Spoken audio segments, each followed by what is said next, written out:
morning Pilipinas and good morning world sa ating mga kabayang OFW at mga kabayan natin na nandyan sa Pilipinas. Mapagpalang araw sa ating lahat. Sana kailan tayo dyan, magandang ating gising at saka kondisyon po ang ating umaga. Mga kabayan ko, lagi ba itong i-remind sa inyo araw-araw na sana every morning mag-pray to the Panginoon. Magpasalamat tayo na ngayong araw, gumising ka pa, huminga ka pa at saka napanood mo ang vlog ni Sir Ivan. Okay? Maganda sa mga kabayan para magiging blessed tayo the whole day. Sa mga nagkakape dyan, sa mga nag-breakfast, sa mga nandyan pa sa kalang mga trabaho at kakapalan po galing silang mga trabaho, welcome dito sa ating panibagong episode, panibagong balitaan dito sa ating channel sa Jeremy TV kung saan mga kabayan, pag-uusapan natin yung mga karanasan dyan sa Pilipinas, mga nangyayari po sa loob-labas ng politika at pag-uusapan rin natin ang mundo po ng showbiz. Welcome mga kabayan, kasama niyo pa rin si Sir Ivan, ang ginawang radyo ng ating mga kabayan, pero hanggang ngayon ay bulol pa rin. Sa mga kabayan, isa po sa pag-uusapan ngayong araw, isang gobernador po. Yes, isang gobernador, hindi na dito nakapagpigil mga kabayan at talagang sumabog. Marami siyang isiniwalat dito tungkol kay BBM, marami siyang sinabi dito tungkol kay BBM na hindi po alam ng karamihan mga kabayan. Nakakagulat talaga. Anyways, pag-usapan rin po natin, ito rin isang showbiz personality, isang talent manager mga kabayan na kung saan marami siyang isiniwalat dito tungkol kay Maharlika. Naalala niyo ba si Josmet, yung tinapik na ito mga kabayan at saka kaibigan po ni Maharlika. Yes, makakilala po si Josmet at saka itong showbiz personality na ito kasi mga kabayan, actually itong talent manager ito mga kabayan, matagal na po na viewer ni Maharlika. Yes, matagal na po siyang viewer. Kaya lang, napapansin niya kasi mga kabayan na habang tumatagal daw, itong si Maharlika, iba na po ang kinikilos. Iba na ang tinitira dito or yung mga paninira dito kay Efelisa at saka kay PBM. Kaya nga, meron siyang sinabi dito mga kabayan na kung saan, ngayon ko lang po ito nalaman at malamang magkaka-stress dito si Maharlika at saka si Kaloy rin mga kabayan. Kasi nga, alam nyo, honestly, nalaman ko lang po ito nang meron po nag-forward sa atin na isang solid beer mga kabayan. So doon ko po nalaman na gin-vlog pala ito ni Bagoong Lipunan or ni Kaloy Roy. Alam niyo mga kabayan, doon po sa kanyang vlog ni Kaloy Roy, sa umpisa pa lang po, gustong-gusto pa niya yung sinabi ng showbiz personality na ito kasi gusto niya mga kabayan. Pero unti-unti pong tumatagal ang kanyang vlog, iba na po yung tono, nag-iba ng tono, hindi na nagustuhan ni Kaloy Roy yung mga sinasabi ng talent manager na ito mga kabayan. At dahil nga sa mga sinasabi ng talent manager nito mga kabayan, nag-stress si Kaloy Roy at saka sinabihan pa niya na mukha yatang binayaran po or binigyan ng Fortuner. Binigyan kagad ng Fortuner dahil ba hindi sumang-ayon sa kanilang gusto mga kabayan. Yung tao nito sinasabihan kagad na mukhang nabayaran at saka nabigyan daw dito ng Fortuner mga kabayan. At saka pag-usapan rin po natin, ito rin tungkol po sa bigas. Siya nga pala, paalala po sa lahat sa mga retailers at saka sa mga kababayan nating mamimili. Ngayong araw na po mag-umpisa yung price ceiling ng bigas mga kabayan. So i-check nyo po kapag meron ho dyang bigas na well-milled rice mga kabayan na dapat hindi lalampas po ng 45 pesos, isumbong natin sa kinaukulan o sa gobyerno mga kabayan. Ito mga anti-Marcos mga kabayan umatake rin. Bakit? Kasi nga baka mawala na sila dito ng issue mga kabayan na ibabato nila dito kay BBM. Di ba? Talagang naguguluhan ako dito sa mga anti-Marcos mga kabayan. Bakit? Yung mataas po yung presyo ng bigas, palagi silang umaangal dito at nagrereklamo. Ngayon, pababain po yung presyo ng bigas ni PB mga kabayan, nagrereklamo pa rin. Bakit? Kasi sinakyan lang mga kabayan yung mga hinanaing po ng mga retailers. Ginagamit nila ngayon yung mga retailers para meron sila ipambato dito na issue kay PB mga kabayan. And of course, marami pang iba. Alam niyo na po si Sir Ivan, palagi itong meron dalang bago ng mga pasabog every time na maglalabas tayo ng mga bagong balita dito sa ating channel. So before tayo mag-start po natin talakayan ng araw mga kabayan, well, syempre, as usual, kukumustahin ko muna kayo at saka shoutout natin ating mga pinalangga po na mga legends, ang ating mga senior citizen. Hello po, kumusta? I'm hoping po na nasa maayos kayo na kalagayan. Kukumusta rin tayo mga kabayan, ang mga pinalangga natin na mga Marcos Loyalist. At syempre, nandyan din po mga kabayan nating DDS all over the world. Howard the mga kabayan, lalong-lalo na maraming salamat po sa Yuda Team supporters. And girls, thank you so much po sa ating mga returning viewers, mga solid supporters dito sa Sir Ivan, mga suki dito sa ating channel, thank you so much. At maraming salamat sa mga viewers na hindi po nag-escape ng ating mga commercials. Thank you so much. Sana kayo ng lahat mga kabayan ang hindi po mag-skip ng ating commercials kasi dyan po nabubuhay ang ating channel. And again, thank you so much. At syempre mga kabayan, i-welcome natin ating mga new subscribers, mga bagong pasok dito sa ating channel. Welcome to the family. And thank you po for appreciating our channel. Okay mga kabayan, so bago tayo pumunta doon sa issue ni Maharlika at saka sa issue din po ng isang gobernador, dito muna tayo po sa balita sa bigas mga kabayan para maintindihan po lahat ng mga kababayan natin. Kasi nga yung mga retailers mga kababayan, nagre-reklamo po. Nag-request sila dito sa kay PBBM na sana bigyan na sila dito ng konting palugit or 1 week mga kababayan bago daw i-implement yung price ceiling cap or price cap ng bigas mga kababayan. At ito po ay sinakyan ng mga ok-ok dyan sa Pilipinas. So for more details, let's watch this. Marami-raming bigas pa ang kakainin para mapababa ang presyo nito. Sisimula ng price ceiling na inaalmahan ng mga rice retailer. Pero payo ng DTI, magsakripisyo muna. Nasa frontline ng balitang yan, Simon Gualvez. Nag-uubos na lang po kami ng stocks. Bakit? Magtitinda po kami ng palugi. Wala naman pong negosyo nagtitinda ng palugi. Pilit na lamang ibinibenta ng retailer na si Roda ang lahat ng stock nila ng bigas dito sa Mega Q-Mart sa Quezon City. Ipatutupad na ang Executive Order No. 39 na nagtatakda ng price ceiling na 41 pesos sa regular milled at 45 pesos naman sa mga well-milled na bigas. Para sa ilang mamimili, good news ang price ceiling. Maganda sir, kasi bumaba. Di bukas ako bili uli pag bumaba. Pero para kay Roda, hindi makatarungan ng price ceiling. Ngayon pa lang daw kasi, 1,200 piso na ang puhunan nila sa kada sako o 25 kilos ng bigas. Katumbas yan ng 48 pesos kada kilo. Hindi pa kasama riyan yung transportasyon. Kaya kung ipipilit daw ng pamahalaan ng rice price ceiling, baka magsara na lamang sila. Ang tanong po, saan po kami kukuha ng ganong presyo? Wala pang bumababa dito po sa palengke na ganong presyo. Payo ng Department of Trade and Industry sa mga nagtitinda ng bigas, magsakripisyo muna. Hinihingi ng pamahalaan yung sakripisyo ng mga retailers na tumulong rin sila sa mga mamamayan, sa nakakarami. Based sa computation namin, pwede kasing ibenta pa na siguro hindi naman lugi, baka wala lang alang kita.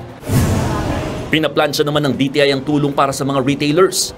Handa rin daw ang gobyerno na mag-import ng bigas kung kakailanganin. Pero heto ang napansin namin sa pag-iikot sa Mega Q-Mart sa QC kanina. Halos lahat ng binibentang bigas dito sa Mega Q-Mart ay pawang mga special at premium rice na hindi bumababa.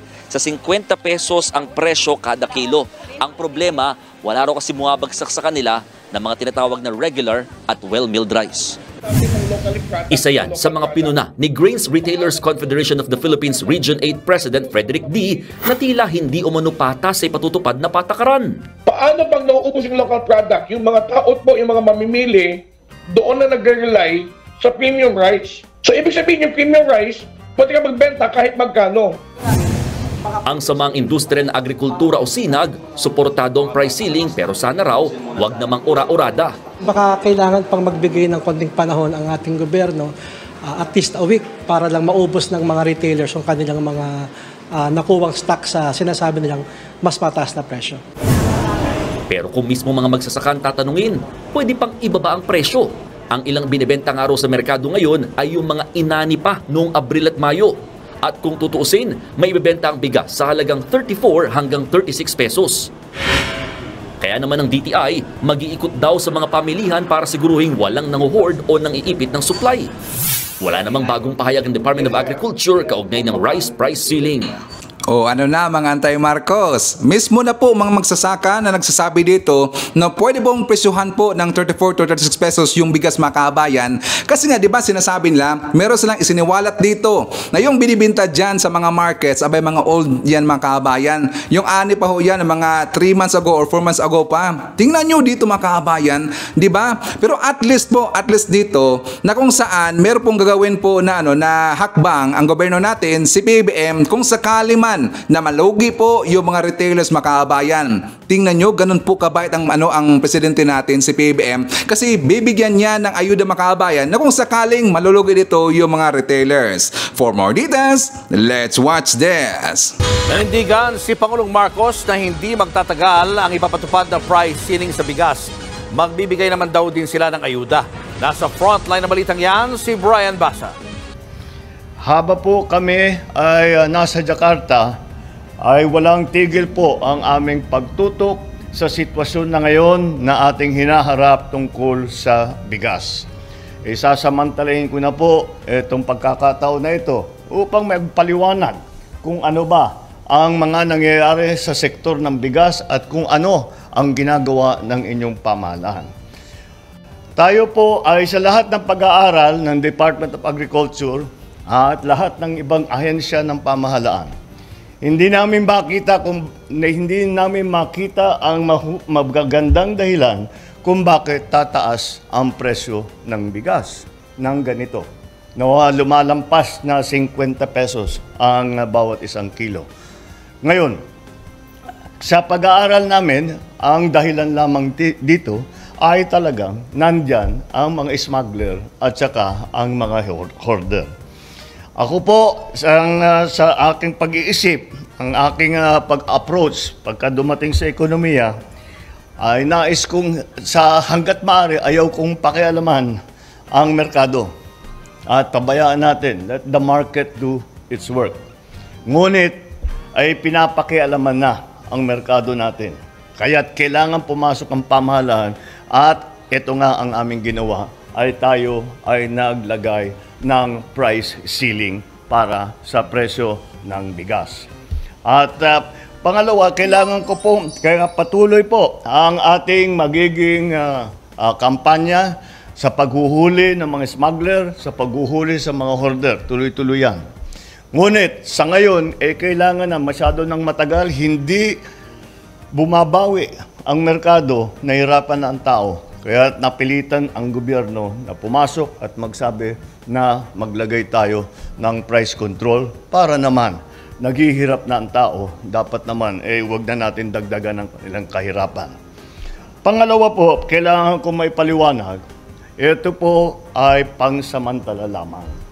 Hindi ito tatagal. Pagdating, tayo'y umaani na ng palay. Umaani na tayo ng palay dito sa Pilipinas. Tapos na ang season.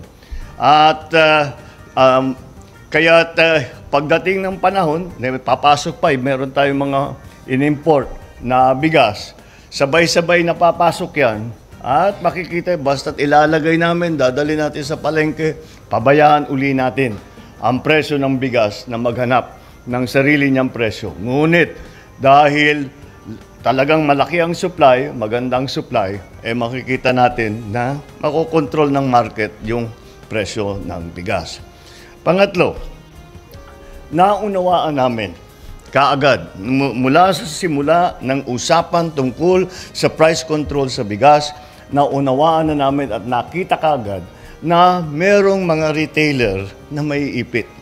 Dahil sila ay bumili ng mahal na bigas, ngayon ay mapipilitan sila maipagbili yung mahal na bigas sa murang halaga.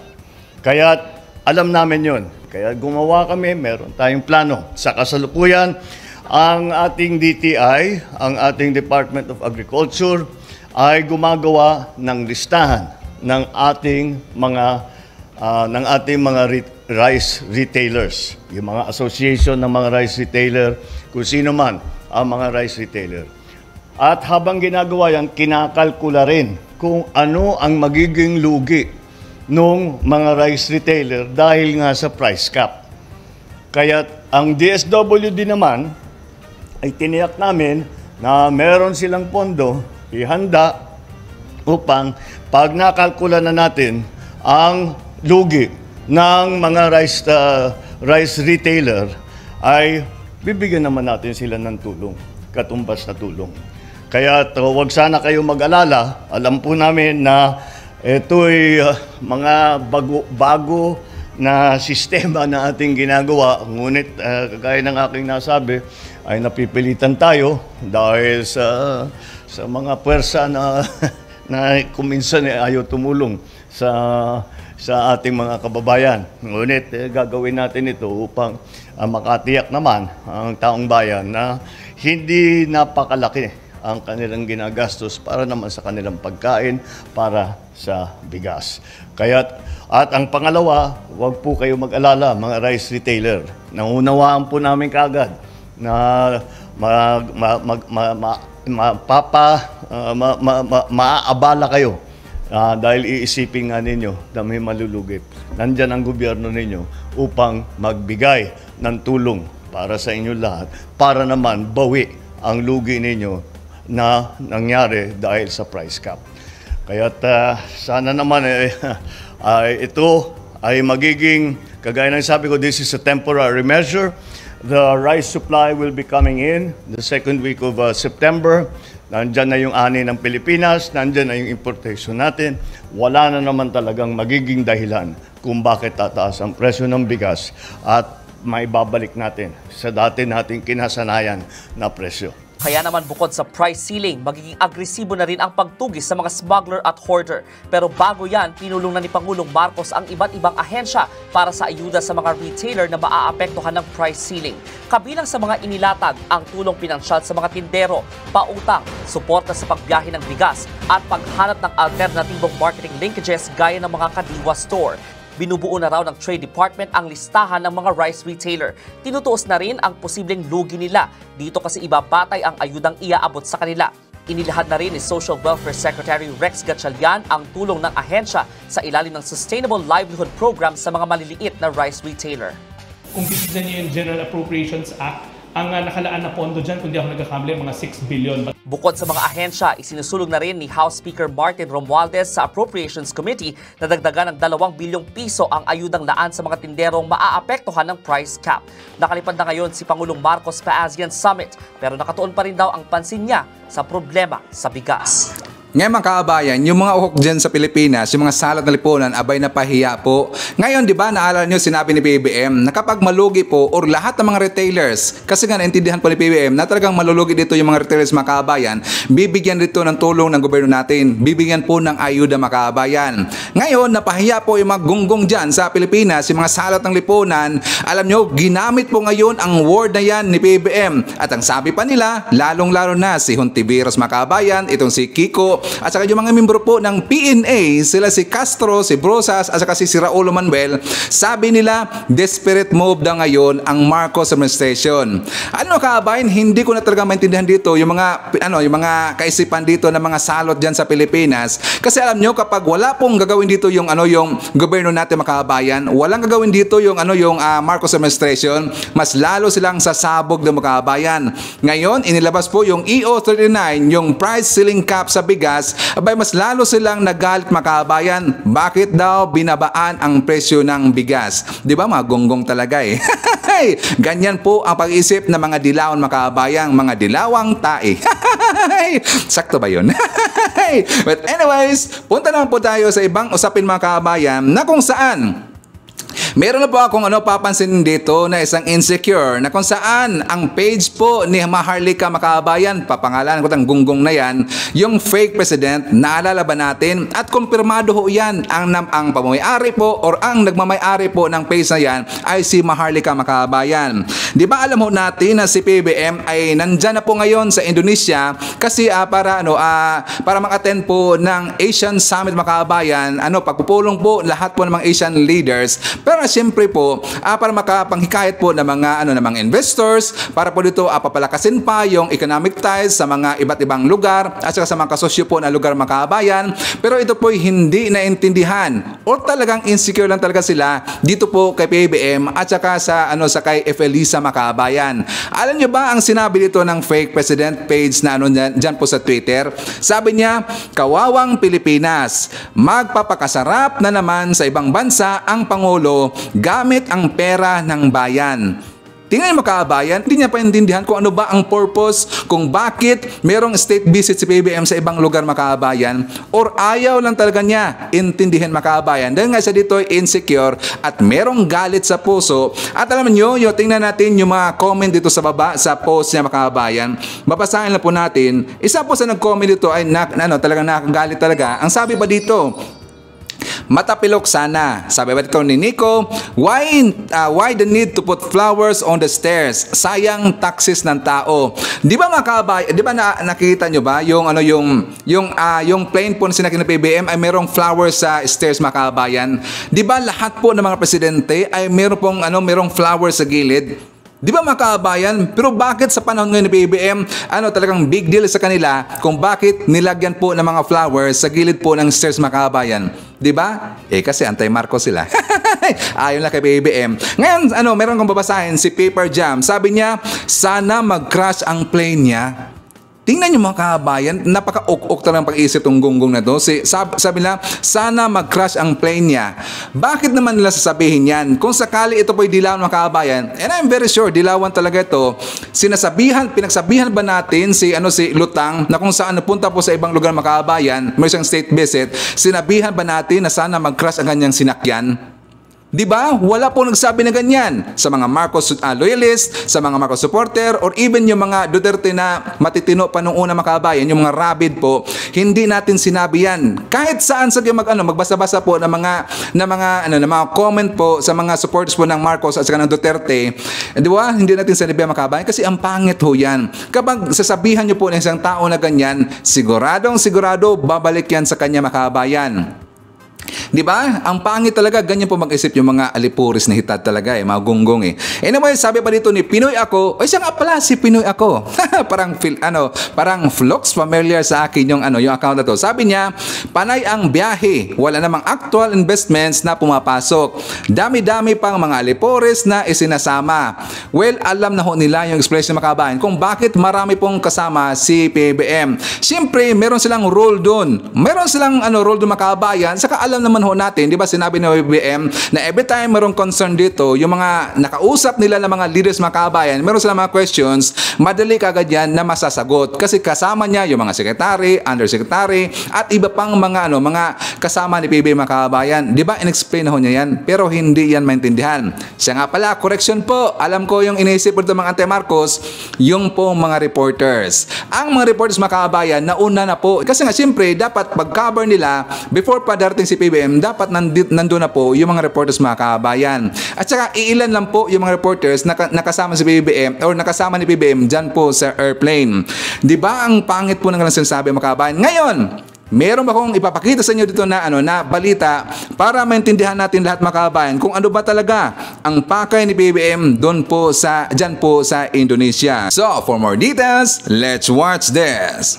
Mula pa kahapon ay nagkakaroon na ng paghihigpit sa seguridad sa paligid ng Jakarta Convention Center kung saan magaganap ang mga pagpupulong. Ang tema ngayon taon ng ASEAN ay Epicentrum of Growth. 90 outcome documents ang tinatarget na mailabas ng ASEAN, kabilang na ang deklarasyon sa pagpapalakas ng food security at nutrisyon, gabay sa pagbibigay proteksyon sa migrant workers at sa pamilya nila. Mula pa kahapon nga ay mapapansin natin dito sa JCC o Jakarta Convention Center na maraming mga nakadeploy na ng mga security personnel sa lugar na ito. Marami na ring mga media ang nakaantabay at maging ang ibang mga delegasyon mula sa iba't ibang bansa ang nakaantabay na para sa pagsisimula ng summit. Mamayang hapon ang nakatagdang pag-alis dyan ni Pangulong Ferdinand Marcos Jr. papunta dito sa Jakarta, Indonesia. ilang mga mahalagang usapin ang inaasahang isusulong ng Pangulo sa ASEAN Summit, kabilang na ang ukol sa seguridad sa pagkain, enerhiya at climate change. Ang usapin naman sa West Philippine Sea ay tiyak na matatalakay rin sa pulong kung saan itutulak ng Pilipinas ang paglalabas ng statement ng ASEAN ukol sa South China Sea issue. Samantala, ilang mga leader na ng bansa ang dumating dito sa Jakarta. Kabilang dito ang Cook Islands Prime Minister na si Mark Brown, ang Timor-Leste Prime Minister na si Susana Gusmao, at ang huling na-monitor natin na dumating dito ay ang Vietnamese Prime Minister na si Pham Minh Chinh. Okay, so bago tayo pumunta doon sa ibang topic mga kabayan, syempre isatamar natin po ang ating mga silent viewers, at yung mga viewers po na hindi nag-skip ng ating mga commercials. Thank you so much. I-share rin natin ang mga channel members na sila si Cosmo Defender, Fiz Calante, Russell T. Rowell, Via Vivar, and Mel Grace Holmes. Nandyan po kasama natin si Ma'am Elina Camara Lopez, hi to Kaluyal Wanabet, Nicolay Islao, Kuya Ulay, Lemuel Pasco, Maiti Baisa, hi to Edgardo Canonigo, Josephine Martinez, Julian Hasmin, at saka si Dayday, hi to Alicia from Jeddah. Kasama rin po natin mga kabayan si Febro Nula, Rubian Villamor Gumapak, Barkadahan Forever FM, Rose Guevara, Teresita Tumaliwan, Manolito Ventura, Estrella Santino, Boss Estela, Marcres Hernandez, hi to Emily Ponsaran Timaho, shout out mga kabayan si Ryan Newby, si Carclia, Sensitive Beer, Red Alert, Trexie, Carmen, Lily, Judy, si Red One, si Little One, Jay Cabal, hi to Ma'am Lentek, Mami Chacha, Mami Lo, Tita S, Caitlin, Tatay Amik, and Tatay Jack Ferds of Jack Ferds family. Nandiyan rin po kasama natin si Maria Cristina E. Fernandez, Angelita Holsinger, Moonflower, Leonardo Steliero, Nonay Florin Hills, Roy Pahela, Maria Midaseplon, Philly Galang, Romel Ordonez, and hi to Mary Omura. Siya nga pala mga kabayan, ibabalita ko rin po sa inyo na meron pong nangyari sa It's Showtime. Kasi yung It's Showtime mga kabayan ay sinuspende na po ng taga MTRCB for 12 days. Hindi sila pwede dito na mag-airy ng 12 days mga kabayan. At saka babasahin ko lang po yung balita para meron ho tayong konteksto. So sabi ito sa balita mga kabayan, suspendido ng 12 araw ang pagpapalabas ng It's Showtime. Inilabas ng Movie and Television Review Classifications Board or MTRCB ang desisyon na suspendihin ang programa ng halos 2 linggo nitong Lunes matapos ang patong-patong na reklamo laban sa July 25 episode kung saan may pagkasensual o mano ang pagkain ni Ayon Perez at Vice Ganda ng icing sa Isip Bata segment. Pinagsusumite ang It's Showtime ng posisyon papers at pinasusunod sa procedural process. Ayon sa MTRCB, maaaring mag-file ang It's Showtime ng motion for reconsideration sa loob ng 15 araw pagkatapos matanggap ang desisyon. Tama lang po ang desisyon po ng taga MTRCB na talagang bigyan po ito ng leksyon ang It's Showtime mga kabayan. Kasi nga doon sa ginawa nila ni Ayon Perez at saka ni Vice Ganda, at nakita natin yun na hindi talaga maganda at hindi talaga kaya-ayang tingnan mga kabayan, lalong-lalo na nandyan po maraming nanood po ng mga bata at mismong kasama na sa segment mga kabayan, di ba? Maraming umalma dito na mga ng mga parents, mga kababayan natin kasi nga nakikita na dito na hindi po 'yon dapat makita ng mga bata mga kabayan. Kaya sakto lang po ang ginawa dito ng taga MTRCB. Ngayon, dahil po sa desisyon po ng taga MTRCB mga kabayan na si Lala Soto, abay talagang pinagmumura mga kabayan ng mga fans ng It's Showtime mga kabayan. Tingnan nyo sa balita, si Lala Soto pinagmumura at isinumpa ng mga netizens, isinumpa mga kabayan. Pero ayaw ko lang pong babasahin dito yung mga sinasabi mga kabayan kasi nga mga yung mga medyo below the belt na, meron na mga words doon na hindi maganda. Kayo lang po magbasa mga kabayan. Okay, babasahin nyo lang po, ang pangit talaga eh. At saka, alam nyo, yung mga ganyan na, na mga pag-uugali ng mga ibang netizens, kasi nga, siyempre, sa isip ng makabayan, meron daw ditong conflict of interest si Lala Soto, kasi nga, di ba, papa niya si Tito Soto makabayan. At siyempre, part po ng, ng EAT, si Tito Soto, itong si Lala Soto ay nagtrabaho po sa gobyerno natin makabayan, kaya sabi nila, meron na ditong conflict of interest, kaya pinag-resign na nila si Lala Soto makabayan. Pero dapat kasi dito na aksyonan. Kasi kapag hindi po yun aksyonan ng MTRCB makabayan, ulitin pa rin yan na gumagawa ng ganyan makabayan. Gagawin pa rin yan ni Ayon Perez at saka ni Vice Ganda. So tama lang po yan. At least yan po ay bilang paalala na hindi na dapat gawin o ulitin ang ganong mga gawain makabayan. Parang warning. Kasi kapag next na, hindi na warning, sana forever na, hindi na makapag-play or makapagpalabas itong issue tayo makabayan. Di ba? Okay. So anyways, dyan naman tayo sa next topic kung saan dito ko na ipapakita sa inyo makabayan. Siya nga pala ang showbiz personality at siya po si Jobert Socaldito makabayan. So for more details, let's watch this. Mayroon siyang Bojack na vlog na tapos marami siyang mga social media platforms and halos araw-araw ay nagla-live siya. Ang galing nga eh. She has time for that. Yan ba talaga ang kanyang work? Yun ang aking pakilala na natin siya ng konti, no? Si Maharlika po, ang tunay niyang pangalan ng Claire Eden Contreras. Eden Contreras. Gumraduate siya ng BS Nursing noong 2008 sa Dr. Lanting College. Pero after that, nag-shift siya ng computer and science sa 2010. Tapos nagkaroon siya ng certificate sa UCLA extension ng Communication and Journalism noong 2016. So, she's actually, we're trying to check kung taga-saan siya dito sa Pilipinas. Parang wala kaming makuhang mga... Kasi pag napapanood ko siya, she keeps on addressing people pangga. So kami kasi pag pangga, probably baka nasa amin yan, nasa Iloilo, o Bacolod, o yun sa Visayas area. Capiz, ganyan. Pero wala siyang punto eh.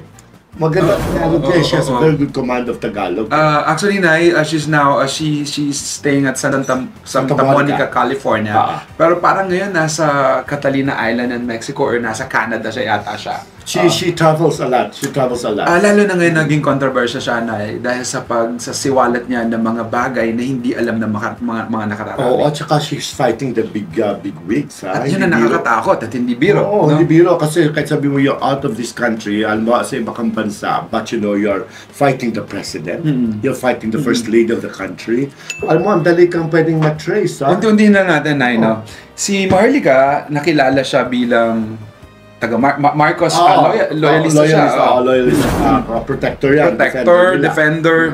One of the reasons kung bakit nakilala lalo si Marcos, bakit bumago ang pangalan ng ating presidente. Nakatulong sa kampanya ni Marcos. Kasi yung mga prime candidates dati sa campaign, sa elections, di ba? May mga alagas na mga social media influencers. May mga malalaki sila like sila Thinking Pinoy, sila Tunying, ganito. Si Maharlika was identified with the Marcoses. Nung campaign last year, she was here. For a few months, no? At saka she really rubbed elbows with the first family, itong grupo nila. At saka syempre maswerte at nanalo nga.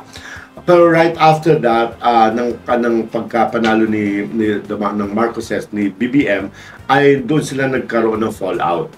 At saka hindi na naging maganda ang kanilang palitan ng salita. Because sa pagkakaalala ko nga, di ba, naikwento natin ito sa live natin minsan, na ito si Maharlika was scheduled for an interview with the president, with the sitting president, kasi kapapanalo lang ni Bongbong that time. At ngayon, nanibago lang si Maharlika because feeling niya that privilege, that entitlement of her being a friend, a close ally of the family who we ate dinner with when she was here, at saka kasama niya palagi, ay nabago na ang setup. Biglang nagbago ang maraming bagay. Na hindi basta-basta pwedeng ma-interview on the questions na gusto mo. Kailangan may susundin kang protocol na you should be ganito, anong mga tanong itatanong mo. Siyempre, sa sanitize yan At kasama talaga yan sa protocol ng pagiging Pangulo. Na kapag nangangampanya ka, mabilis talaga ang paglapit sa kinakampanya mo. Yes, at saka anything you do, at saka no holds barred, no problem yan habang campaign. Pero kapag nakaupo na, lalo na presidente ng bansa, syempre we have to protect his image. Hindi na ordinaryong tao yun eh. Oo, kasi siya ang ruler of the... Kapag nasira siya, masisira naman. Yun ang medyo nakita ko na parang hindi matanggap ni Marlica.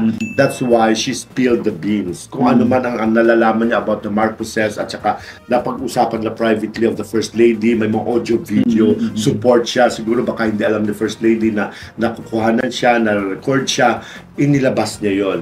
So ako naman, medyo na-turn off lang ako ng konti. Because I'm a fan of Marlica. Yes. During the pandemic time, I would watch her, I enjoyed her because, matapang, feisty, at saka fearless din. Yes. Pero, diba, pero sabi ko, pag ganito pagkakataon, teka lang, it's not because nag-fall out kayo, you have the right to just say anything. Yes, just to destroy someone. Get back at them. Yes. Kasi naging kaibigan mo yan in a way eh. Ako ganyan ako sa ugali ko. Magkakaiba naman tayo, Marlica. Magkakaiba naman tayo, hindi lang si Marlica, kahit sino man dyan. Magkakaiba tayo ng personalidad. It just so happened kasi na kapag ako kasi ay may kinuwento ka sa akin bilang kaibigan ng sikreto mo or whatever, hanggang kamatayan ko, it's all for kapag ipinagkatiwala sa iyo ang isang bagay na hindi pwede sa publiko, kailangan mong yakapin yon, iniingatan at iingatan. At kinakalimutan ko alam yun, para at least wala akong makwento ang iba. Alam mo yun, that's part of the package of friendship. Yun ang hindi ko lang maintindihan. Kasi siguro baka she has her own reasons, no? Pero I don't buy it I don't buy it na yung mga personal na masyado. Una, nagugustuhan ko kasi ako palagi akong doon sa truth, no? Yung malaman ko yung ganito, basta gusto ko yung nalalaman ko yung mga bagay na dapat malaman ko bilang mamamayang Pilipino, no? Pero dahil araw-araw na lang ay makikita mo sa social media, lalo na sa YouTube si Marlica, parang lumampas na siya. Yes, because of the axe to grind. May axe to grind kasi siya. Sana po nagkukwento na siya ng mga whatnots, no? Yung mga nangyayari dito sa bansa natin na according to what she knew, she heard, para i-share lang sa public na without intent of getting back to the person. Maganda yon. Kasi na-enjoy ko siya before yung mga Duterte times, mga banat yung ganito. Maganda. Kasi wala siyang kinikilingan. Malakas ang loob. Malakas ang loob at saka for a girl at intelligent very intelligent. Very intelligent, napaka-lucid. Kaya lang sabi ko, may ganun talaga, no? Minsan, you cannot please everybody, no? Kasi, yung ibang mga nanonood sa kanya na natutuwa sa kanya. Kasi nga, parang, wow, nalalaman na natin, ganyan. Parang, yung mga other side, at saka yung katotohanan, parang ganon. Yung iba naman na hindi, like tayo, parang, na hindi tayo, wala naman tayong kinikilingan kung sino presidente. Kung sino, binoto natin siya o hindi, importante, sino bang presidente natin ngayon, di ba? Gagalang natin. Ngayon, so kapag sumusobra na kasi ang paninira mo sa tao, parang feeling ko, parang hard selling na. At kapag hard selling na, parang hindi na siya nagiging totoo. What for? Why is she doing this? She wants to be so popular. Alam mo, nakakatakot din kasi pag presidente ang kalaban mo, mga kaibigan, anything can happen. Kumbaga, not just the president's side, some people may take advantage of that situation. Baka may ibang kalaban dyan, may mga left group dyan, leftist group, na dadalihin ka ang pagbibintangan yung presidente, yung kampo nila. Alam mo yung mga ganun lalo sa politics, no? It's not easy. Sa lakas ng loob niya, Nay, parang nakikita ko talaga sa kanya na parang she's ready. She's ready for whatever, that will happen to her. Ako lang, Nay, okay naman na isiwalat mo yung totoo kung ang intensyon mo ay para mapabuti ang bansang sinasabi mong mahal mo. Hindi dahil sa may galit ka lang sa tao. Kung personal yung pinanggagalingan mo kaya gusto mo silang pabagsakin, mukhang mali ang panggagalingan mo. Kung ganoon yung personal, yung dahilan mo. At saka tayo, ingat-ingat ka rin. Because presidente kaaway mo, hindi mo kaaway yung councilor sa isang kanto. Ang tawag na kay presidente na parang si Kuting, ng Norte. Tapos yung asawa niya. Wow. These are strong words, no? Big words, you know. I hope you know what you're doing. Maaaring hindi ka pabor sa kung anong nangyayari sa ating, kung anong ginagawa ni Presidente Marcos dahil nga hindi naman, medyo may nahihirapan talaga tayo sa maraming bagay ngayon. Mabuti nga siya, nasa abroad siya. Tayo nga dito direktong nararamdaman natin kung anong mga pangyayari. We are very careful still, no? Kasi we'd like to help also the government. Kahit na regardless kung sino nakaupo, hindi. Pero alam mo, nababasa ko yung kanyang, napapanood ko ang mga videos niya kung paano ba natin si President Bongbong. Parang naiilang ako kapatid, no? Maharlika, I haven't met you in person, but I always watch you. I used to be a fan, pero now siyempre, inaaral ko kung magiging fan pa rin ako if I'll continue watching you. Pero still, I watch you. Pero nasosobrahan na ako, kapatid. Sobrang kapatid. I fear for you. Actually, I fear for you.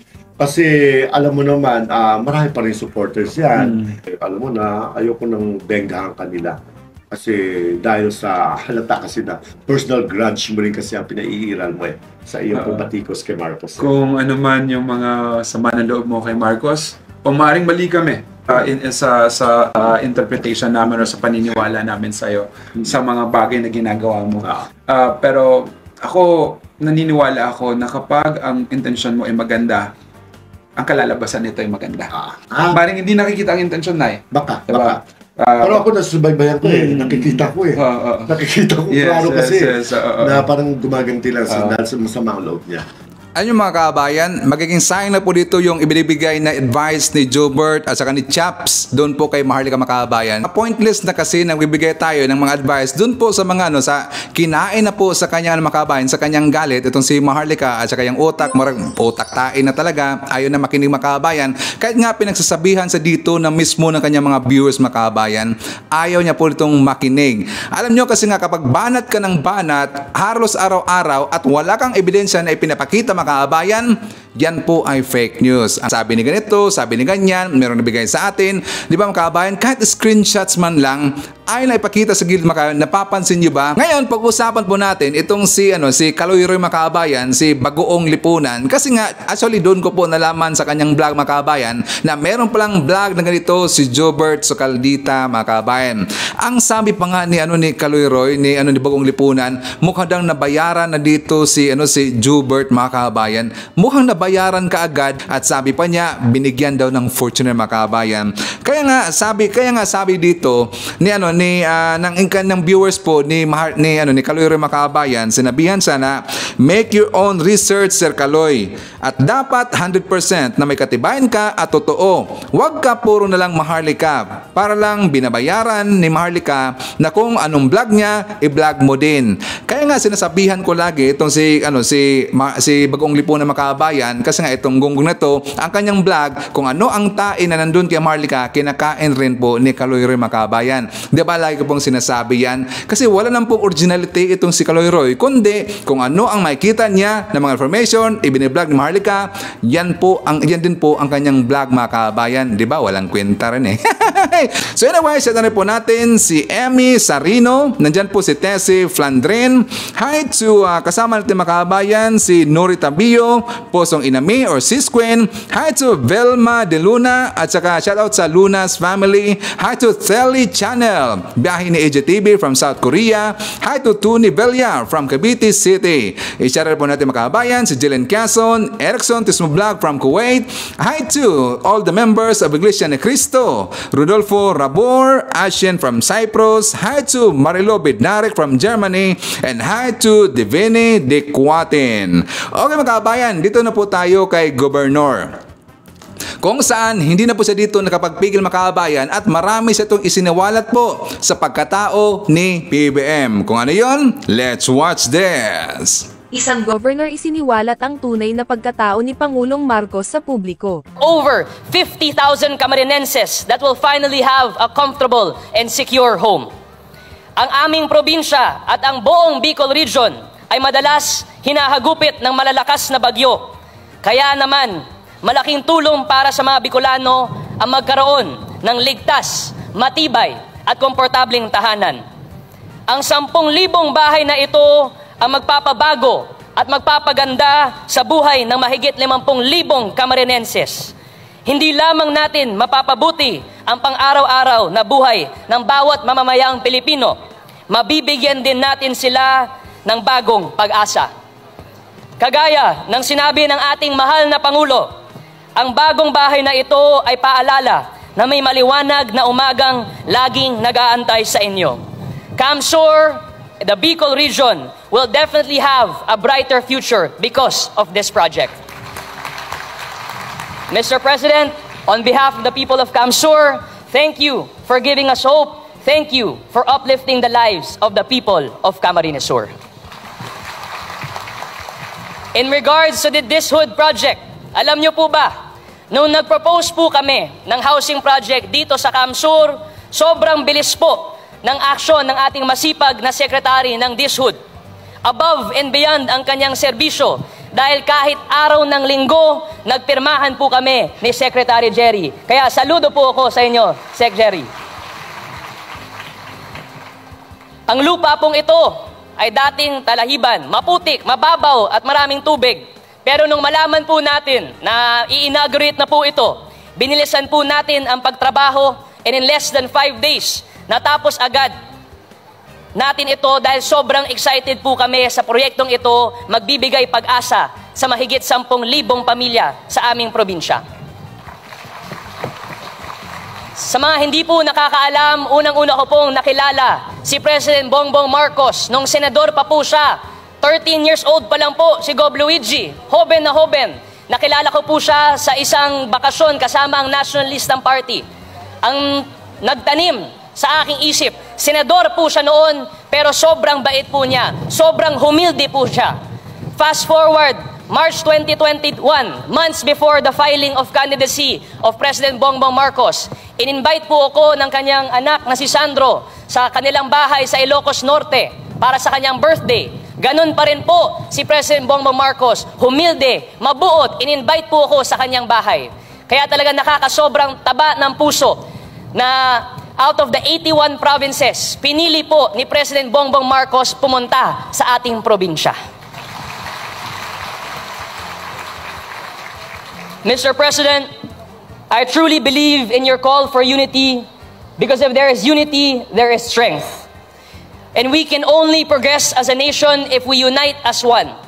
So I call on all Camarinenses, I call on all Bicolanos, let us unite under the leadership of our President because his success is our success. Ang tagumpay ng ating Pangulo ay ang tagumpay ng bawat Pilipino. Mga kapatid, gusto ko pong ipaalala sa inyo na kung hindi po kay dating Senador Ferdinand Bongbong Marcos na ngayon ang Pangulo ng ating bansa, nahati na po ang ating probinsya. Siya lamang po ang kaisang-isang senador noon na nakipaglaban, nanindigan upang hindi mahati ang Camarines Sur.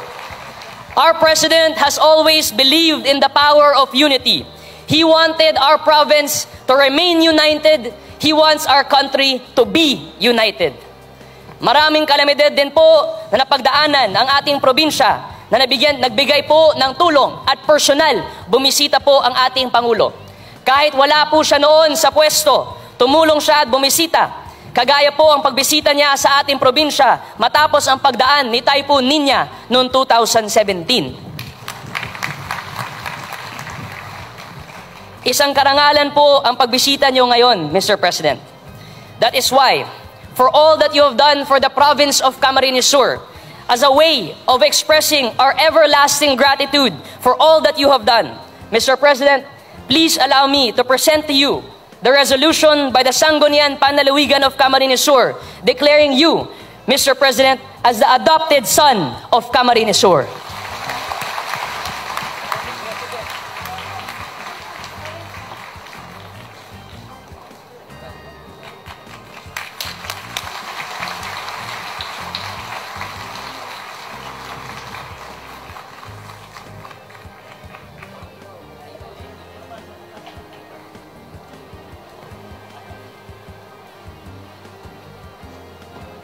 That is why it is a great honor and pleasure to me to present to you our President of the Republic of the Philippines, Ferdinand R. Marcos Jr. Mabuhay ang ating Pangulo! Mabuhay ang Camarines Sur! Mabuhay ang Pilipinas! Diyos mabalos po sa Indogabos! Thank you, Governor Villafuerte. So yan po ating mga nakalap ng mga balita ngayong araw makabayan. Kung nakaabot ka po sa portion na to, sana nakapag-like na ho tayo. Libre po ang mag-share, libre din ang mag-subscribe. Maraming salamat po sa mga viewers na hindi nag-skip ng ating commercials. Thank you so much.